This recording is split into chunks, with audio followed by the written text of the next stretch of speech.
Hey, hey, hey! Welcome to Conversations with Love. I am your host, Rhonda Love, and welcome to my podcast. Boy, do we have a lot to talk about. So I need you to call a friend and tell them to pull up, tune in, and let's get this conversation started. Hey, hey, hey, welcome to Conversations with Love. Again, I am your host, Rhonda Love. And today, we have a very special guest in the house. And this lady, I'm telling you, she's like all over Lexington, in plays and doing all kind of things and writing books. I'm just so happy and proud of her. I really am, and excited that she has decided to give me the opportunity to have a wonderful conversation that I think many of you all are going to be very interested in. But before I begin, I'm just going to ask her to briefly introduce herself. Well, let me say this. I'm sorry. Let me slow down, slow my roll here. Getting all excited, girl. Getting all excited. Okay. So she has a book that she is, could you say co-author? Is that? Co-author, contributor. Thank you. Okay. Mm-hmm. And this book is out now, and it's a compilation basically of different authors. And it's by Dr. Angela Miller. And it's called My Sister's Keeper. My Sister's Keeper. And this is, you can find it on Amazon? You can. Okay, very good. And this is none other than Ms. Dawn Runyon, who is one of the contributing writers within this compilation. And so I'm going to stop and just let her share a few little things about herself. And then we're going to have a conversation. Okay. And they like, what is it gonna be like? Hercules. Well, thank you for having me here. First of all, I appreciate having the opportunity to speak with you in this conversation today. Yes. So just a little bit about me. I've been working in Lexington for about 23 years, working with different individuals from every, I think, walk of life, really. My heart is to work with individuals that are underserved or disadvantaged in some way, oftentimes young women who have dealt with a lot of abuse and hurts and pains. Mm-hmm. And that's because I connect to those individuals by having had that walk in my life. So I just really empathize with people, the underdog, as a yes. so to speak, those that yes. people will look at and dismiss or think that they're not going to be the ones to make it happen. Mm-hmm. Those are my people, because I lived in that space and still fight through that space. But my day job is working in domestic and sexual violence prevention. I run a program here called Green Dot Lexington, which teaches individuals how to safely intervene if and when they see a situation where someone might be at risk or at harm of domestic or sexual violence. And it can also be used for street violence, bullying, any sort of harassment. I am a mother of 2 young adult men. I've been married. It will be 30 years this May. Congratulations, Thank girl. you. Just had that conversation about marriage in 30 years. Whoop, whoop. Listen. Hey, high five on what's that. What's up? And yes, you did hear some noise, but yes, that's awesome. 30 Love years it. is a long time to do anything, yes, and it ma'am. is work, and it is definitely blessed and something that is well earned. When you get to that point, you go, wow, we did the work, and I'm very grateful for that. And he's stuck in there with me. I love how you said we did the work. I love it. Yeah. Okay, girl, you just don't know me. I start thinking of everything we could be talking about, but I'm gonna stay focused. Stay focused. Go ahead. Yeah, and of course you mentioned being in plays. I just finished up a play, and I Love You, Richard, which was really about a family healing from domestic violence, and that was an amazing opportunity. And that was being in plays, acting was something that was always a part of my life, or a dream for mine. And at the age of 50, I decided to push off my fear and jump into that and do something. And I have been blessed by the productions that I've been a part of over the past 3 years. And so looking forward to more. I love it. And I think within this book here, that's one of your topics in terms of domestic violence? Domestic violence, healthy and unhealthy relationships, yes. what they call toxic relationships. Yes. Okay. Well, you know what? We will actually have you back on that, okay? Because I want to have conversations that are relatable, that people, whether you're a man, a woman, or young or old, people can relate to that. And if they don't, maybe they have a family member or somebody that they see signs of. So we're definitely going to have you come back and we're going to talk about that. But today, what we're going to talk about, and I loved it because how this came about, I always like to tell just a little briefing of how, these conversations come into my mind. And I was on Facebook and I happened to see that you had launched this book that you had written in, right? And I was like, oh my gosh, I got to text Dawn and see if she would want to talk with me. And so I said, bring me your book. And so when she brought the book and we talked about it, actually, and the first thing, topic or chapter is called, that you have 2 chapters within this book. Yes. In the first chapter, it's entitled, Dear Fear. I'm writing you to let you know that I have finally made the decision, after what seems an eternity, that I cannot and will no longer tolerate living controlled by you. I know that after living together for so long, this may be hard for you to grasp. And I'm sure you'll probably even doubt my ability to do so, but I'm done. Furthermore, I'm done believing the lies that have conceived me, that I'm not competent, capable, or worthy of having the life that I desire to live. Your demands and doubts have kept me small, kept me stuck, holding on to compromise and anxiety, worry that my expectations and dreams would leave me broken and ashamed.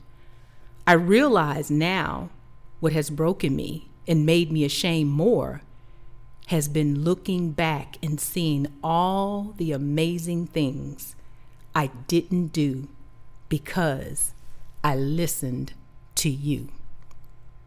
Girl.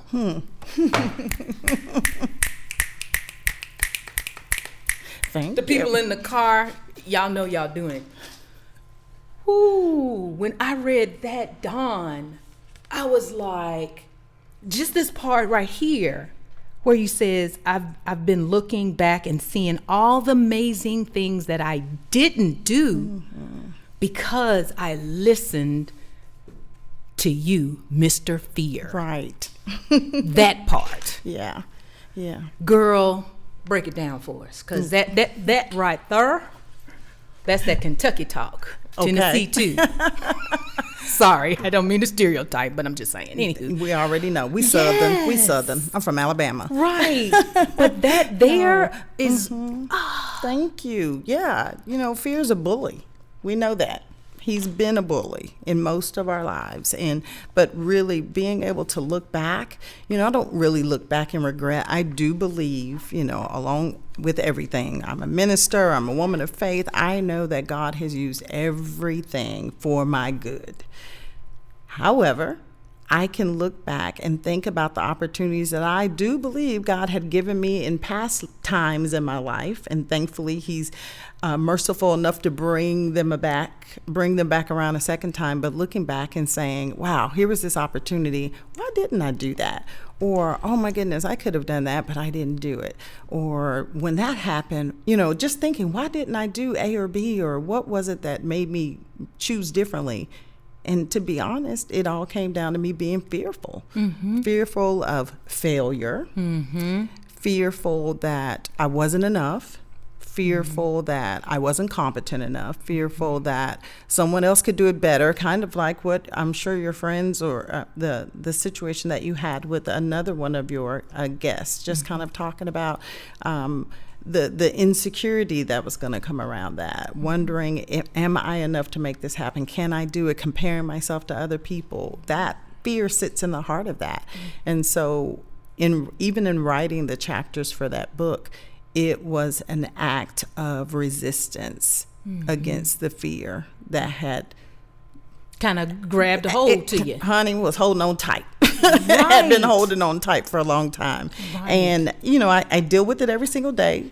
It doesn't just fade away, but I had to make a declaration, and that's what that letter was. It was a declaration of war. It was my own determination that I would no longer live tied to the thing that was preventing me from having life to the full the way Jesus said he would give it to me. The scriptures say that perfect love drives out fear. And how can I walk in faith, walk in a relationship with God, who is love himself, and still be a slave to fear? They can't go together. And so that's what that writing is for me. Yes. And I mean, when you said, or here's what I'll say, the difference between a person succeeding and a person who doesn't succeed in most cases, and I just jotted it down, is fear. And the reason why I say that is because, going back to that one part that I was like, okay, I'm loving this, is, seeing other people do amazing things and you're not, right? And that is because sometimes I would say, look at, they're doing this, that, and that. I was like, wow. And I'm just gonna say that's all I would say. I'll be like, wow. And then I had to say, why can I not? I'm talented, right? And it's not a braggadocious thing because God has given us individual talents, right? Yeah. But I wasn't moving, stifled, paralyzed. Paralyzed. That's even better. And that was because of the fear. And I would imagine other folks, maybe they were scared. But like my son has said one time, sometimes you just got to do it. You got to do it afraid. You got to do it afraid. You got to do it scared. Definitely. We'll put it real strong, y'all. We got to do it scared. But I think what gets us, I know for me personally, I grew up in a generation and in a family lineage where we were kind of controlled by fear. If we're being honest, I don't want to put the race card on it, but let's just go all the way back. I think that we can all find this common thread, especially in the Black community, but I think for most people, because fear is, the enemy to everything that we do. But having this, fear became a survival technique. Fear is utilized to keep us small, like I write about, but also it's the thing that has been kind of impugned in our lives to keep us from the success, from the victory, from overcoming, from having what anyone has the right to have. So I think even in America, I think fear drives us so strongly, and it is a tool that has been used and that we have internalized to prevent us from having what is available to every person. Like you said, we don't go after it because of that fear. And so I wanted to be able to say, you know what? Okay, I get it. Fear's there. It has its purpose, but this cannot be the thing that continues to control me. Absolutely. Especially being a domestic violence prevention specialist. I realized that I grew up in abusive relationships, seeing abusive relationships, having been in them myself, and I was able to make that transition and recognize that now that I don't have a specific abuser in my life, why do I still live controlled as if I am in an abusive relationship? And I was, and it was with fear. Wow, that's deep. And also I see here kind of, when I look at your book, there was this one part where you say, basically, don't get me wrong, there is a healthy level of fear, and we know that, right? And I have, because I was taking my little notes while I was reading it, fear is a mindset. So what do you think, Dawn, that we need to do to overcome that fear? How do we get out of that deficit? Right. That keeps coming around, right? That's right. The theme. That's the theme of the week. Yeah, it is a mindset. It is something, like I said, it has its purpose. It has its place. but we have got to come to, I think, an understanding in ourselves. I think it's once we grow and mature, and that's what this book is about. It's it's that sage wisdom that you get from the experience, lived experiences. Once we can get to a place where we recognize the thing that is preventing us from moving forward, how do we navigate it in a way that it propels us into what our path is or what we truly want to do? And getting that mindset change. I think of 2 Corinthians 10 that talks about taking captive every thought and making it obedient. That helped me recognize that this is, fear is a judgment thing. We either judge ourselves, that little voice judges us, or we're fearful of what others are how they're going to judge us. And those are saboteurs that really just prevent us from everything. So I think we have to first be able to recognize that that is a saboteur voice, that is a wrong voice, that message that we're getting that's preventing us from moving forward is there for that purpose, to prevent us from having what we want. Once we recognize a thing, right? You can't fight a thing until you know what the enemy is. So once we recognize it as an enemy, then we can get into that sage place with guidance sometimes, either from whatever our values are, our beliefs, or people in our lives, but being able to recognize it and then navigate it or explore it. Why is it there? Where did it come from? What other options exist? Thinking about ways that we can maybe we can't do the one thing that we're most fearful of in that moment, but what options are available, or what is needed for me to get there? It's just an obstacle. It's something that we've got to figure out a way around or over or under or through to get to what we want. But having to keep that goal, that desire, in the forefront of our mind, it allows us to be able to, again, navigate and figure out a way around or under or over that thing that's in front of us. But when we see it as this is the thing, and fear is blocking us, and that's all we can see, it does paralyze you. It stops you. It becomes that door, that closed door in front of your face.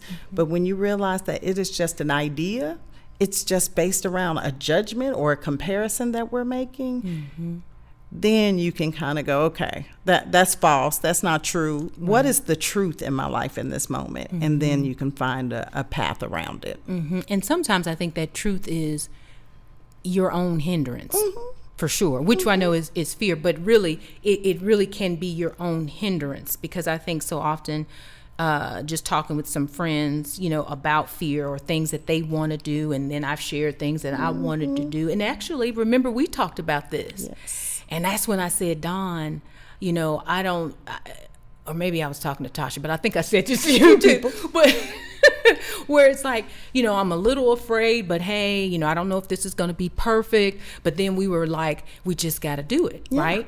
And things won't go like, you're not gonna. It's not gonna be just on point all the time in whatever you're trying to do. You know what I'm saying? So, I want to say that for people who are out there that are maybe wanting to venture into their own, entrepreneurship, or, maybe they want to write a book, right? Or maybe they want to be in a play, and they're thinking, well, and I think, was that you I was talking to? It's like, I want to be in a play, but girl, I don't have no kind of memory. I'm scared I'll get up there and say, I don't know the lines. Yes. We can have a talk about the night before opening night, and you'll see how that goes. The panic that sets in. You said it. It's not going to go perfect. Perfection is the enemy of best and good and everything else. Nothing goes perfect. We look at, I think, the world we live in now with Instagram and all the filters and everything. Do you ever you see some of these people do their makeup? And I'm not necessarily a vain person. I don't wear a lot of makeup, but makeup is amazing. But you see these individuals before they put their makeup on, and you're like, oh, you like, I'm scared. That's not who I thought she was. Okay. Exactly. That's the truth. I mean, because that would go for all of us. Seriously. So, but then, and that would stop you from, competing. If you saw the after, I think about Miss American pageant. If they saw the people just after, they're like, oh my gosh, I could never be in that competition. But when we remove the mask of makeup, we are all the same with our imperfections, with our blemishes and all of that.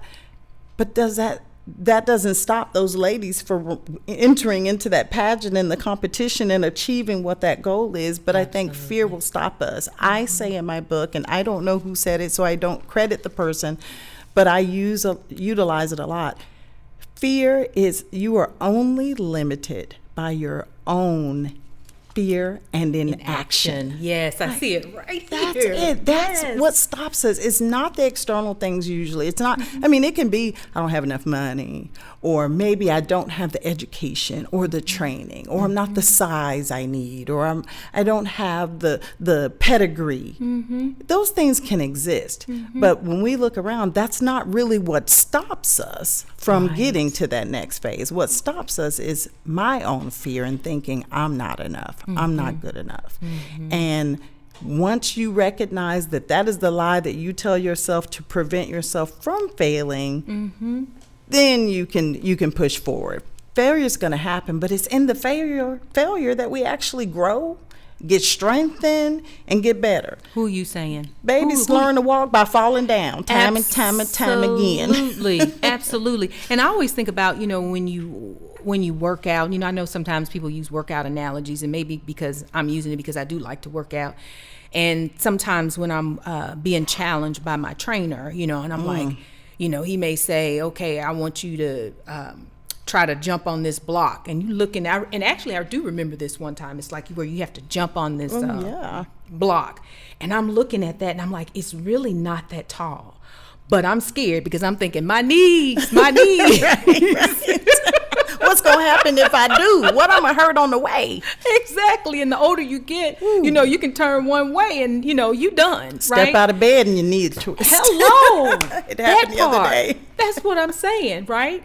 And so, but when you finally just, you have that, and this goes into something else that you said in your book, but when you have someone who is encouraging you, right, who's there beside you and saying, you got this, don't think too deep. And my trainer, Brian, God bless you, because I'll be giving you the side eye, lots of side eyes. And if he says you can do it, come on, Miss Rhonda, and you're like, okay, and then you pop up there and you're like, oh, look at me, girl, look at what I just did. Okay. Right? You're like, did you videotape that? Because I got to show my family. And look, sometimes I will say videotape it, or let me see what it's gonna look like. But in that, I think it's a lot when you have that person also, encouraging you. You want to be able to encourage yourself. There's that song that says encourage yourself, right? But then you also want to be able to have someone behind you saying, you got this. And I know that in a lot of things in my life, and I'm sure within your life, we've had those folks to say those things, to say, you got this. And then you start to get a little more confident. You have to seek that out, because I think growing up the way I did, again, I lived with a lot of people that I knew had abilities and talents to do things, and they never took those steps. And we as a family possibly, or community, maybe we didn't have the people in that community that were those encouragers. We didn't have those supports. We didn't have the people who saw the potential in us and spoke to that. And that's something I want to be for every young lady, because I didn't necessarily have somebody. I had more of the, girl, you can't do that. Oh, please, girl, please. You too skinny. You're not smart enough. Girl, you ain't got no money for that. Like, I heard that. And we live in, we still hear a lot of negativity around us. So finding that person, I had to seek it out. And I even talk about that in the book as well. Like, you can't just trust your girlfriend. She's never even left the corner store. She ain't went farther than, New Circle Road. Listen. No. She may be trying to hold you back. She's trying to hold you back because she's afraid for you. Some are doing it intentionally. Some are doing it because they want to protect you. They don't want to see you hurt either. And that's how we get, become a slave to fear as well. But find that person who's doing the things you want to do, or you've seen them be the person you want to be, and learn how to imitate that, not to copy them, but to ask them, what's your strength? How do I do that? Or share with them what your fear is, and allow them to help you beat that back, beat that down, that negative, so that you do have that mindset that says, you're right, I'm capable. But even if there's no one around you who's going to speak into your life that way, you can encourage yourself and speak into your own life and recognize that, what's the worst that can happen? Let me try this thing. I'm going to move forward, or as the kids say, do it afraid. Because at the end of the day, it's what you want and not what other people want for you that's going to make the difference on whether you're going to move forward or not. Exactly. And then I'll even just say that I know for myself, I truly believe that God, has what he has for us. Everybody, we're not going to have the same gifts and talents. And, I can't say that I'm going to do this, I'm going to do that. I'm going to pray and ask God, what is your will? What would you have for me to do? Right? Because even in this, I was like, Lord, okay, I know what you've given me talent wise, but I've always just been fearful to move forward. I felt like Moses, and God was like, girl, I done told you, stop worrying about you stuttering and you gonna mess up and all that other stuff. I got you. He's equipped you already for whatever he's given you to do. Exactly. That's what I love. And we don't know, if we don't get started, we won't know what that end result could be, right? Because jokingly, I'll say this: I had a friend was saying, "Oh, you may, do some great things with the podcast." And I was like, you know what?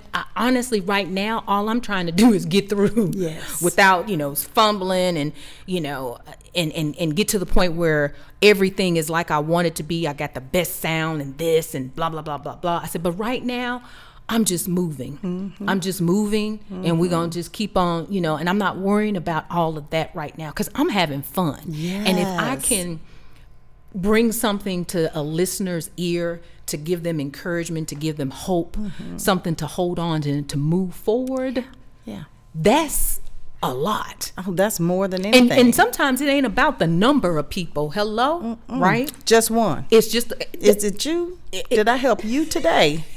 I did what I set out to do. It can be everybody, but if just one, yes. But you don't know what's going to be said that's going to help that person. Somebody's going to listen at the time that's right for them. Exactly. Yeah. And I always love, and I'll say this because I'm getting the signal over here to wrap it up, but I always love when people say, when you, like, if you listen to a pastor and you say, "Ooh, pastor, you were talking, that message was speaking to me," right?